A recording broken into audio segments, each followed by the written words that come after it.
హస్తం పార్టీలో జూబ్లీహిల్స్ ఉప ఎన్నికల వేడి రాజుకుంది. బైపోల్లో గెలుపు కోసం ఓవైపు పార్టీ వ్యూహరచన చేస్తుంటే మరోవైపు టికెట్ కోసం ఆశావహులు ఎవరికి వారు విశ్వ ప్రయత్నాలు చేస్తున్నారు. గెలుపు గుర్రం ఎంపిక కోసం సర్వే కీలకంగా మారనున్నట్లుగా తెలుస్తోంది. ఇంతకీ జూబ్లీహిల్స్ ఉప ఎన్నిక బరిలో చేయి గుర్తుపై పోటీ చేసేది ఎవరు? టికెట్ కోసం ప్రయత్నాలు చేస్తున్నదెవరు? పూర్తి స్టోరీలో చూసేద్దాం. జూబ్లీహిల్స్ బైపోల్ టికెట్ కోసం కాంగ్రెస్లో తీవ్ర పోటీ. గెలుపు గుర్రం కోసం ఇప్పటికే సర్వే చేపట్టిన అధిష్టానం. రేసులో ముందు వరుసలో అజారుద్దీన్, ఢిల్లీలో లాబీయింగ్. మంత్రి వివేక్తో విభేదాల వల్ల అజారుద్దీన్కు టికెట్ వస్తుందా? తాము బరిలో ఉంటామంటున్న నవీన్ యాదవ్, మురళీగౌడ్. జూబ్లీహిల్స్ ఉప ఎన్నికను సీరియస్గా తీసుకుంది కాంగ్రెస్ పార్టీ. నవంబర్లోపు బైపోల్ నోటిఫికేషన్ రానున్న నేపథ్యంలో అధికార పార్టీగా తమ పట్టు నిలుపుకునేందుకు గెలుపే లక్ష్యంగా వ్యూహాలు రచిస్తోంది. ఇందులో భాగంగా ఇప్పటికే 3 మంత్రులను ఇన్ఛార్జీలుగా నియమించింది. మంత్రులు తుమ్మల నాగేశ్వరరావు, పొన్నం ప్రభాకర్ గౌడ్, వివేక్ వెంకటస్వామితో పాటు డివిజన్ల వారీగా కార్పొరేషన్ చైర్మన్లను నియమించింది పార్టీ.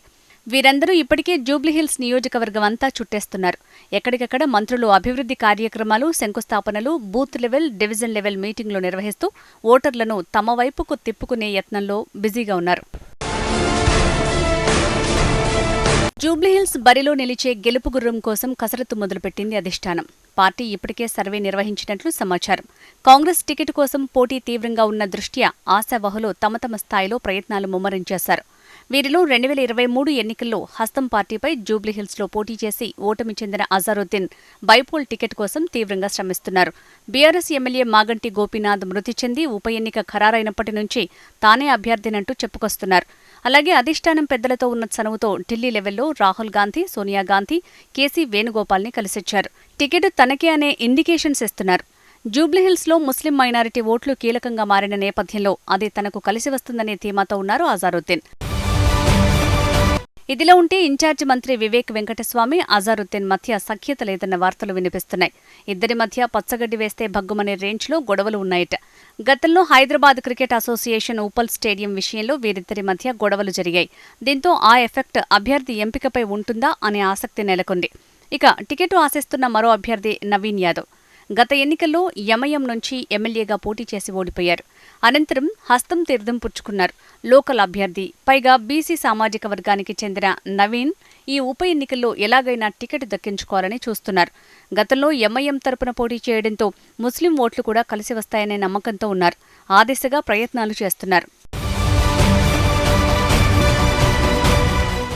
ఇక మరో అభ్యర్థి గుర్రం రాజమౌళి అలియాస్ మురళీగౌడ్, మాజీ కార్పొరేటర్. యూసఫ్గూడ డివిజన్ నుంచి 2009లో టీడీపీ నుంచి కార్పొరేటర్గా గెలిచారు.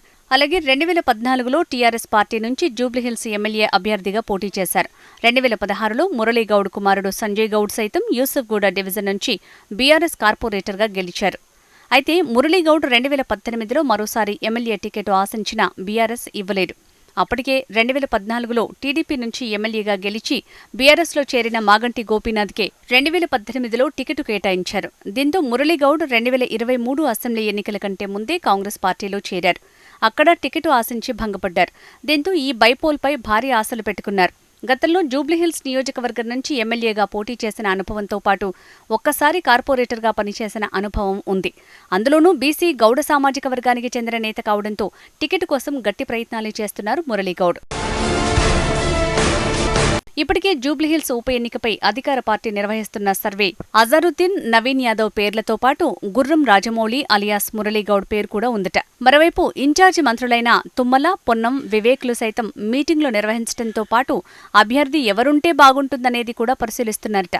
మరి చూడాలి ఈ ముగ్గురులో ఎవరికి టికెట్ దక్కుతుందో లేదా కొత్తగా ఎవరినైనా తెరపైకి తెస్తారో అనేది.